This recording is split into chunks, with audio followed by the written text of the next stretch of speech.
যখন কিছুই ভালো লাগে না আর একটা সময় আসে যখন ভালো লাগা না লাগা সব দৃষ্টির বাহিরে চলে যায়।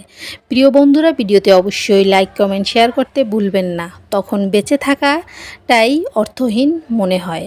কেবল সময় অতিক্রমেই বড় হয়ে দাঁড়ায়। তবুও মানুষ বেঁচে থাকে, জীবন অতিক্রান্ত করে কিছু পাবার আশায়, কিছু না পাবার জন্য। সব মানুষ তো সব কিছু পাবার জন্য পৃথিবীতে জন্মায় না। রিক্ত হাতে অনেককেই চলে যেতে হয়, শুধু থেকে যায় আফসোস। আশার ঢেউটি কোনো কালেই যাদের ধরা দেয় না ধরণীতে, তাদের সংখ্যাই বেশি। তবুও তো চলছে পৃথিবী, চলছে এর কালাকানুন। থেমে নেই কিছু, এর মাঝেই সমাগম হচ্ছে হাসি কান্নার দোলাচল। কারণ হারিয়ে যাওয়া।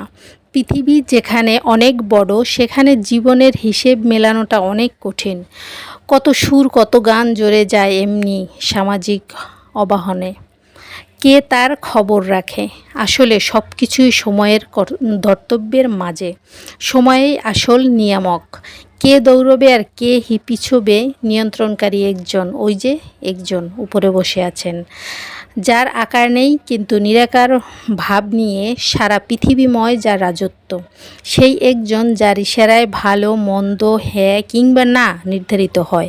আমাদের দৈনন্দিন জীবনে সব সংকেত তিনিই দিয়ে থাকেন। হয়তো তার অদম্য ইচ্ছেই কেউ কেউ ভালো থাকেন, আবার তারাই কোনো ইশারায় কারো হাল হকিলত দিশেহারা মনে হয়।